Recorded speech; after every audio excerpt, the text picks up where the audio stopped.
Welcome to Flavors of India.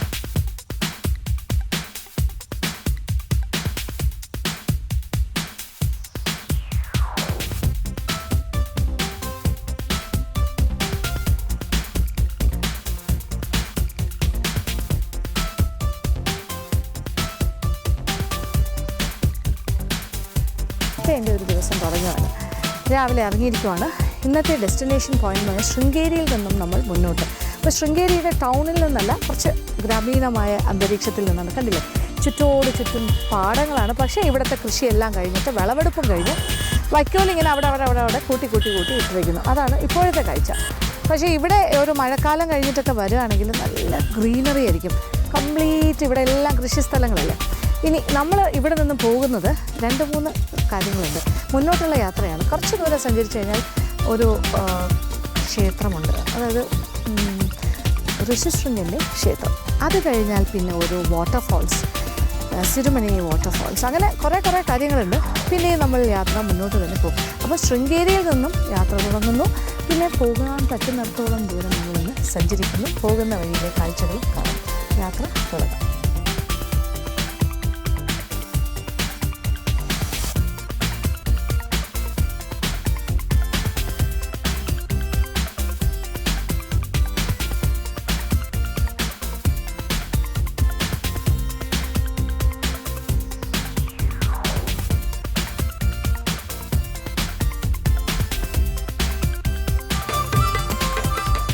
ശൃംഗേരിയിൽ നിന്നും നമ്മൾ കുറച്ച് മുന്നോട്ട് സഞ്ചരിച്ച് ഇപ്പോൾ ഹിഗ എന്ന് പറയുന്ന സ്ഥലത്തെത്തി.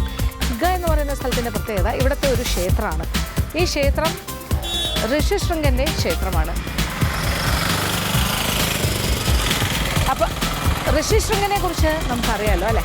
മഴ, ലോമപാത മഹാരാജാവിൻ്റെ സാമ്രാജ്യത്തിൽ മഴയില്ലാതിരുന്നപ്പോൾ ഋഷിശൃംഗനെ കൊണ്ടുവന്ന് അവിടെ കൊണ്ടുവന്ന് ഹോമമൊക്കെ നടത്തിയാണ് സേജിനെ കൊണ്ടുവന്നാണ് ഇവിടെ മഴ പെയ്ച്ചതെന്നാണ് ഒരു ഐതിഹ്യം. അപ്പോൾ ഋഷിശൃംഗൻ്റെ ക്ഷേത്രം, അതാണ് ഇപ്പം നമ്മൾ നിൽക്കുന്ന ഇതിൻ്റെ പിന്നിൽ കാണുന്നത്. അങ്ങനെ അപൂർവതയുള്ളൊരു ക്ഷേത്രമാണിത്. ഋഷിശൃംഗനെ കുറിച്ച് നമ്മൾ കേട്ടറിവേ ഉള്ളൂ. അപ്പം ഈ സ്ഥലത്ത് വന്നു കഴിഞ്ഞാൽ ഋഷിശൃംഗൻ്റെ ക്ഷേത്രവും കാണാം. ഇവിടുത്തെ ജനങ്ങളെല്ലാം തന്നെ മഴ കിട്ടാനും, പിന്നെ ഇപ്പോഴും മഴ പെയ്യാനായിട്ട്, പിന്നെ അതുപോലെ വിവാഹം നടക്കാനായിട്ട്, അതുപോലെ തന്നെ കുഞ്ഞുങ്ങളുണ്ടാകാൻ, ഇങ്ങനെയുള്ള പ്രാർത്ഥനകളുമായിട്ടാണ് ഈ ക്ഷേത്രത്തിലേക്ക്.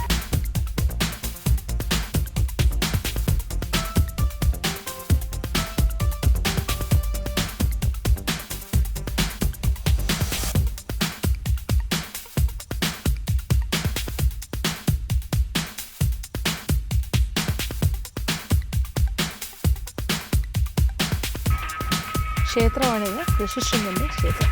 വലിയൊരു കൊടിമരമുണ്ട്, കയറുമ്പോൾ തന്നെ കാണാം. ഹിഗ എന്ന് പറഞ്ഞാൽ ശൃംഗേരിയിൽ നിന്നും 10 കിലോമീറ്റർ മാത്രം സഞ്ചരിച്ച്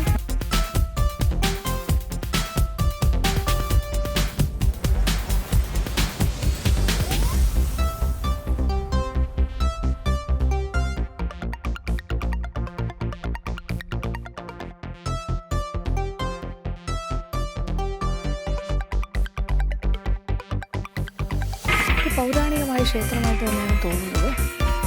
കല്ലുകൊണ്ട് പണിത ഒരു കരിങ്കല്ല്.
പ്രാർത്ഥിച്ചു. അകത്തെല്ലാം ഫോട്ടോഗ്രാഫി നിരോധിച്ചിരിക്കുകയാണ്.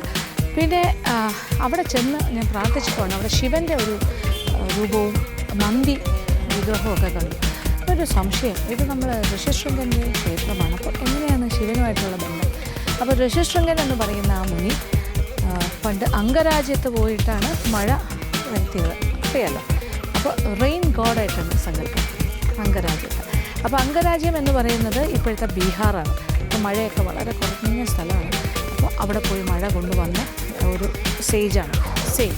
അപ്പോൾ അദ്ദേഹം ഇവിടെ ശൃംഗേരിയിൽ നിന്നാണ് പോയത്. അപ്പോൾ തിരിച്ചിവിടെ വന്നിട്ട് ഒരു മഹർഷിയായി ഇവിടെ ഇരുന്നിങ്ങനെ അവിടുന്ന് പിന്നെ അംഗരാജ്യത്തെ രാജകുമാരിയൊക്കെ കല്യാണം കഴിച്ചെങ്കിലും പിൽക്കാലത്ത് അദ്ദേഹം പ്രാർത്ഥിച്ച് ശിവനിൽ ലയിച്ചു എന്നാണ് പറയുന്നത്. അപ്പോൾ അതാണ് ഇവിടെ സങ്കല്പം. അപ്പോൾ ഇതിപ്പോൾ ഋഷ്യശൃംഗ ഒരു ദൈവമായി മാറിയ ഒരു സ്ഥലമാണ്. അതായത് ദൈവമായിട്ട് സങ്കല്പിച്ച് പ്രാർത്ഥിക്കുന്നത് ശിവനിൽ ലയിച്ച ഋഷ്യശൃംഗനെയാണ് നമുക്കിവിടെ കാണാൻ സാധിക്കുന്നത്. അപ്പോൾ റെയിൻ ഗോഡ് തന്നെയാണ് ഇവിടെ വന്നു കഴിഞ്ഞാൽ.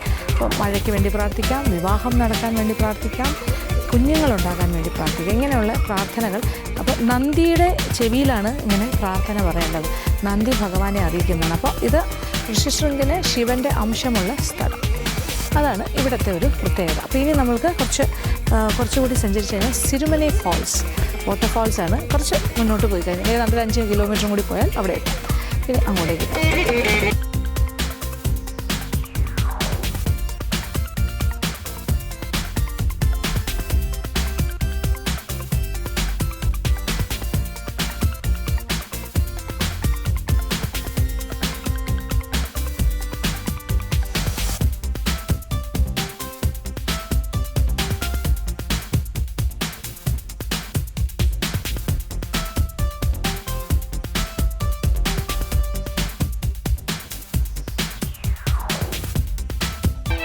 നമ്മൾ കുറച്ച് ദൂരം യാത്ര ചെയ്ത് സിരുമലൈ ഫാളിൻ്റെ അവിടെ എത്തിയിരിക്കുകയാണ്. അപ്പോൾ ശൃംഗേരിയിൽ നിന്നും വളരെ അടുത്ത് തന്നെയാണെന്ന് മനസ്സിലായല്ലോ. അപ്പോൾ കുറച്ച് നടക്കണം. സിരുമലൈ ഫാൾസ് എന്ന് പറയുമ്പോൾ അതിൻ്റെ ഒരു പോയിന്റിലെത്തിയിട്ടേ ഉള്ളൂ. ഇനി താഴേക്ക് കുറേ പടികളൊക്കെ ഉണ്ട്. അതൊക്കെ നടന്ന് നമുക്ക് ഫാൾസിൻ്റെ അടുത്തെത്താം. ഫാൾസിൻ്റെ ശബ്ദം ഇവിടെ നിന്നാലേ കേട്ട് തുടങ്ങിയിട്ടുണ്ട്. നല്ല തിരക്കുണ്ട്. ഒരുപാട് എക്സ്കർഷൻ ഗ്രൂപ്പൊക്കെ വരുന്ന സ്ഥലമാണ്. സിരുമലൈ ഫാൾസിൻ്റെ ശബ്ദം കേട്ട് തുടങ്ങി ഞാൻ ഈ സ്റ്റെപ്സ് ഇറങ്ങി താഴേക്ക് പോകാൻ പോകണം. എത്ര ദൂരം നടക്കണമെന്ന് യാതൊരു ഐഡിയ ഇല്ല, എന്നാലും പോകാം.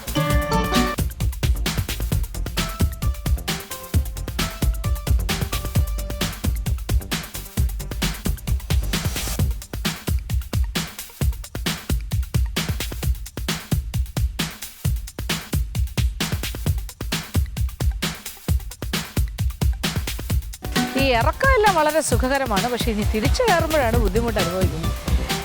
ഒരു കാര്യം നമ്മൾക്കറിയാമല്ലോ, നമ്മൾ ഒരുപാട് വാട്ടർഫാൾസിൻ്റെ ഭാഗത്തേക്കൊക്കെ പോയിട്ടുണ്ട്. അവിടെ എല്ലാം തന്നെ നമ്മൾ ഒരുപാട് ഇറങ്ങിയാണ് പോകേണ്ടത്. മനോഹരമായ സീനറീസ് കാണണമെങ്കിൽ കുറച്ച് അധ്വാനിക്കേണ്ടി വരും. പക്ഷേ ഇത് അധികം ദൂരം ഇല്ല തോന്നുന്നു. ശബ്ദം അടുത്തടുത്ത് വരുന്നു.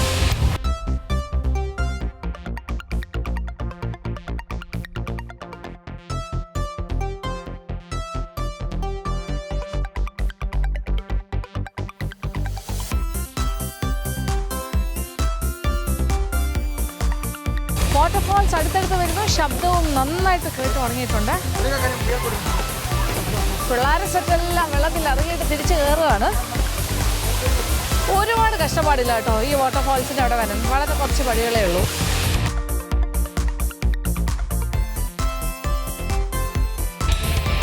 ഈ വാട്ടർഫാൾസ് ഇപ്പോൾ ഇത്രയേ ഉള്ളൂ. കാര്യം ഇത് മഴ സീസൺ അല്ലല്ലോ. എന്നാലൊരു വാട്ടർഫാൾസിൻ്റെ ഫീലുണ്ട്. ഇവിടെ എല്ലാം പാറകളുടെ ഇടയിലേക്കൊക്കെ ആൾക്കാർക്ക് ഇറങ്ങി നടന്ന് നല്ല രീതിയിൽ കാര്യങ്ങൾ ആസ്വദിക്കാം എന്നുള്ളതാണ് ഇപ്പോഴത്തെ പ്രത്യേകത.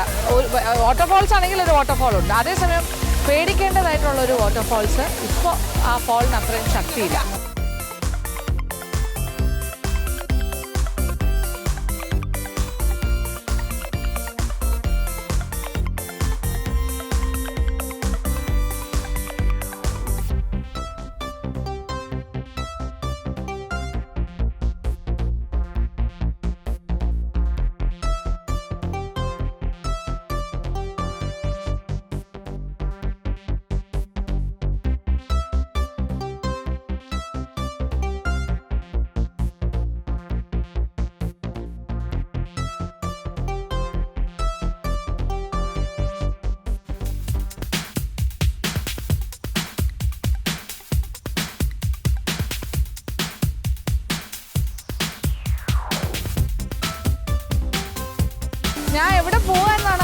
നിൽക്കുന്നത് വാസ്തവത്തിൽ.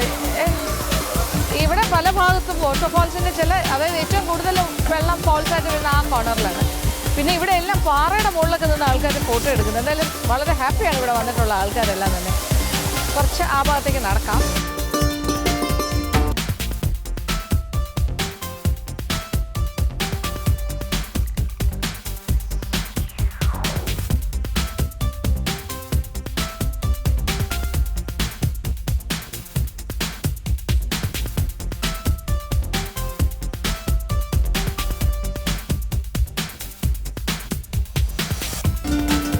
ഈ കല്ലുകളുടെ ഷേപ്പ് ഏതാണ്ട് തടിയുടെ ഷേപ്പ് പോലെയാണ്. തടി മുറിച്ചിട്ടേക്കുന്ന പോലെയാണ് ഇവിടെ കല്ലുകൾ കിടക്കുന്നത്.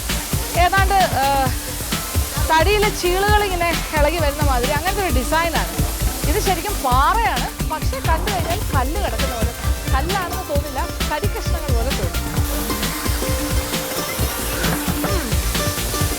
ആഹാ,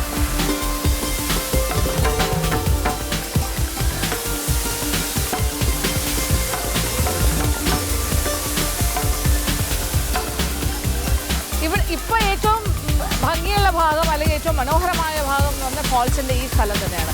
ഈ ഭാഗത്താണ് വെള്ളം ഇങ്ങനെ വീണുകൊണ്ടിരിക്കുന്നത്. അവിടെ കുറച്ച് ആൾക്കാരൊക്കെ നിൽക്കുന്നുണ്ട്.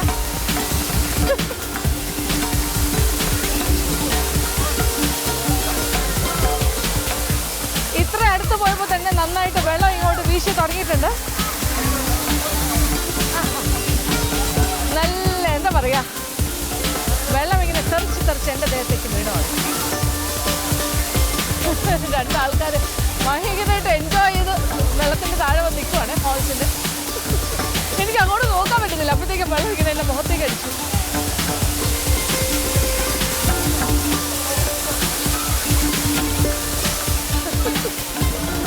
കുറച്ച് നേരം ഇവിടെ നിന്നാൽ മതി, നമ്മളുടെ ദേഹം മുഴുവൻ നനഞ്ഞോളും. അങ്ങോട്ട് ഇറങ്ങേണ്ട ആവശ്യം പോലില്ല. കാര്യം കാറ്റിൻ്റെ ഒരു ദിശ അനുസരിച്ച്, വാട്ടർഫോൾസിൻ്റെ ശക്തി അനുസരിച്ച് ഈ ഭാഗത്തേക്കാണ് ഇങ്ങനെ വെള്ളം വീശി അടിക്കുന്നത്.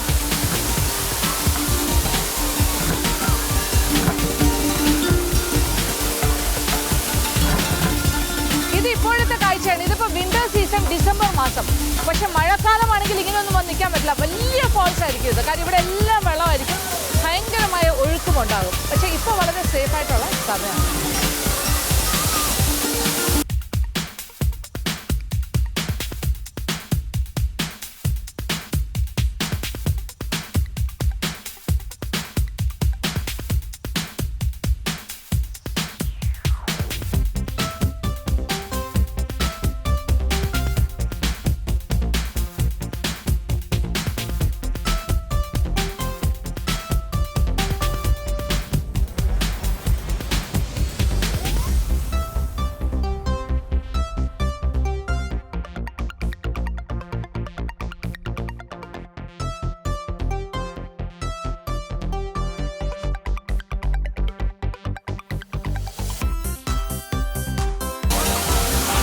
വാട്ടർഫാൾസിനെ മനം കുളിർപ്പിക്കുന്ന കാഴ്ചയാണ് നമ്മൾ കണ്ടുകൊണ്ടിരിക്കുന്നത്. എന്തായാലും വെള്ളത്തിലേക്ക് ഇറങ്ങിയില്ലെങ്കിലും ആ വെള്ളത്തിൻ്റെ ആ തണുപ്പും അതിൻ്റെ ഒരു സുഖവുമൊക്കെ ഇവിടെ നിൽക്കുമ്പോൾ തന്നെ എനിക്ക് കിട്ടുന്നുണ്ട്. ഞാൻ അതിൻ്റെ താഴേക്ക് പോയി ഫുൾ നനയും, അതുകൊണ്ടാണ് പോകാത്തത്. എനിക്ക് വാസ്തവത്തിൽ ഇത്തരം വെള്ളച്ചാട്ടങ്ങളൊക്കെ ഇഷ്ടമുള്ള ആളാണ്. ഇതൊക്കെ നാച്ചുറലായിട്ട് ദൈവം നമ്മൾക്ക് തന്നിരിക്കുന്ന കുറേ ഭാഗ്യങ്ങളാണ്. പിള്ളേർ ഭയങ്കര ബഹളം.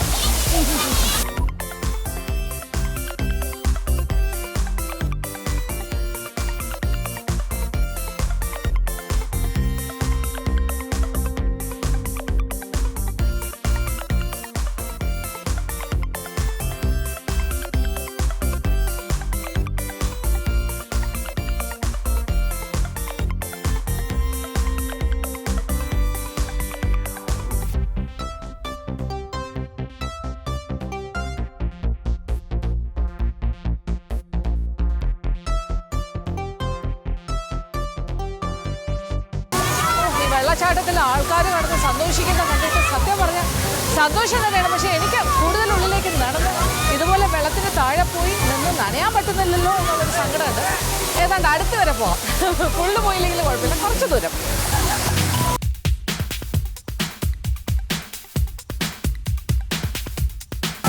ഒരു ടീച്ചർ കുറേ സ്റ്റുഡൻസുമായിട്ട് വന്നിട്ടുണ്ട്. ടീച്ചർ അവിടെ നിൽക്കുന്ന കുട്ടികളൊക്കെ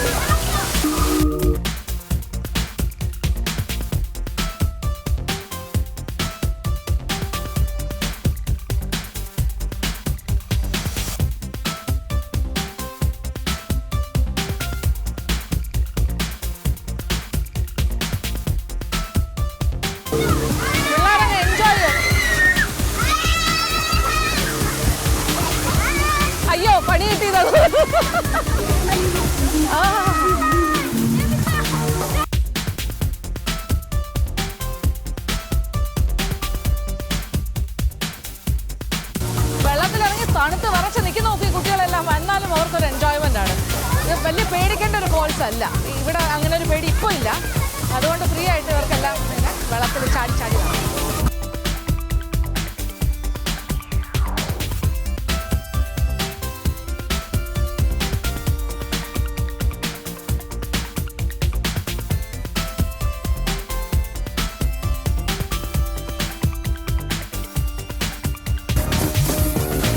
മഴക്കാലത്തൊന്നും ഇവിടെ വന്നിങ്ങനെ നിൽക്കാമെന്ന് ഒരു പ്രതീക്ഷ വേണ്ട. കുറച്ച് മാറി നിന്ന് വാട്ടർഫോൾസ് ആസ്വദിക്കാനേ പറ്റുള്ളൂ.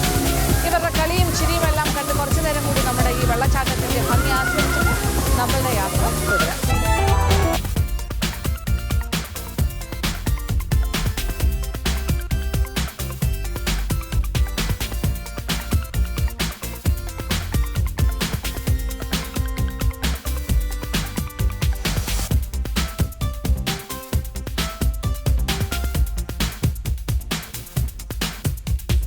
രണ്ട് മൂന്ന് ടീച്ചേഴ്സും കുറേ ചെറിയ കുട്ടികൾ സ്കൂളിൽ നിന്ന് വന്നാണ് പിക്നിക്. ആ ഗ്രൂപ്പാണിത്.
വാട്ടർഫോൾസിൻ്റെ ഭാഗത്ത് നിന്ന് മുകളിലേക്ക് ഈ സ്റ്റെപ്സ് കയറി പോയിട്ട് പിന്നീട് നമ്മളുടെ ബാക്കി വിശേഷം.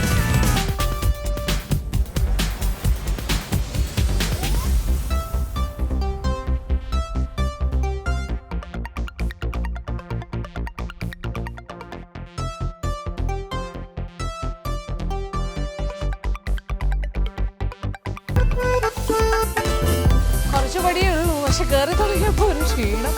പിന്നെ ഇങ്ങനെ ഒരു സൈഡ് ട്രാക്ക് ഉണ്ട്. അത് ഒരു വ്യൂ പോയിന്റ് ആണ്. അതിൻ്റെ മേടിച്ച് നോക്കിയാൽ ഈ വാട്ടർഫോൾസ് മേളിൽ നിന്ന് കാണാൻ സാധിക്കും.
സിരിമനെ ഫോൾസിൻ്റെ വിശേഷങ്ങൾ കഴിഞ്ഞു. ഇത് ശൃംഗേരിയിൽ നിന്നും 13 കിലോമീറ്റർ സഞ്ചരിച്ചാൽ മതി. ഇനി നമ്മൾ വീണ്ടും ശൃംഗേരി ഭാഗത്തേക്ക് തന്നെ പോകുന്നു. എന്നിട്ട് അവിടെ നിന്ന് ബസരിഘട്ട എന്നൊക്കെ പറഞ്ഞ വേറെ കുറച്ച് പ്രദേശത്തേക്കാണ് നമ്മളുടെ യാത്ര. ഇവിടെ ഈ ഒരു ഫോൾസിൻ്റെ അടുത്ത് ഓറഞ്ച് ഇങ്ങനെയുള്ള കാര്യങ്ങളൊക്കെ കട്ട് ചെയ്ത് നമ്മുടെ നാട്ടിൽ പച്ചമാങ്ങയിൽ ഉപ്പൊക്കെ ഇട്ട് തരില്ലേ, ഉപ്പും മുളക് കൂടി, അതുപോലെയൊക്കെ എന്തോ പരിപാടി ഇവിടെ ഉണ്ട്. നമുക്ക് അതും കൂടി മേടിച്ച് കഴിച്ചുകൊണ്ട് പോവാം.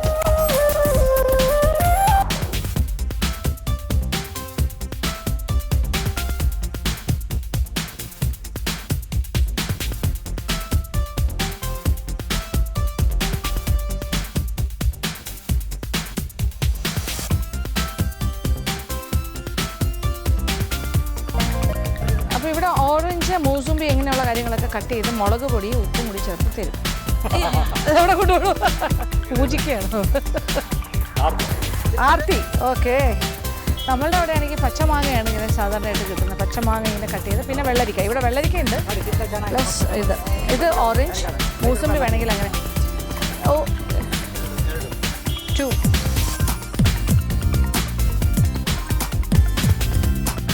മൂസമ്പി ഇതുപോലെ കട്ട് ചെയ്ത് തരും. ഓറഞ്ച് മുളക് പൊടി ഉപ്പിട്ട് കഴിച്ചാൽ എങ്ങനെ ഉണ്ടാവും? വിത്ത് തൊലി മാറ്റാം. കൊള്ളാലോ.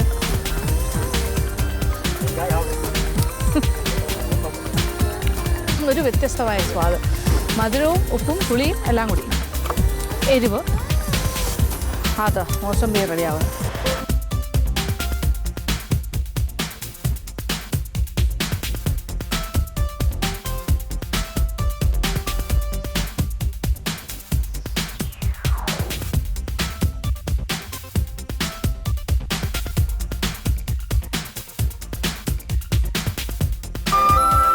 അത്യാഗ്രഹം, എല്ലാ കാര്യവും വേണം.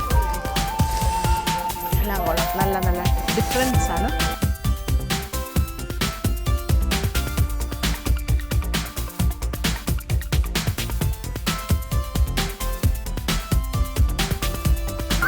ഒരു ചെറിയ ചേഞ്ച് ഓഫ് പ്ലാൻ. ബസിലിക്കട്ടയിലേക്കല്ല ഞാൻ പോകുന്നത്, കുന്താദ്രി എന്ന് പറയുന്ന സ്ഥലത്തേക്കാണ്. ഇവിടെ നിന്ന് ഒരു 40 കിലോമീറ്റേഴ്സ് ആ ഭാഗത്തേക്ക് പോകാം. എന്തായാലും കൂട്ടിന് മൂസമ്പി ആൻഡ് ഓറഞ്ച്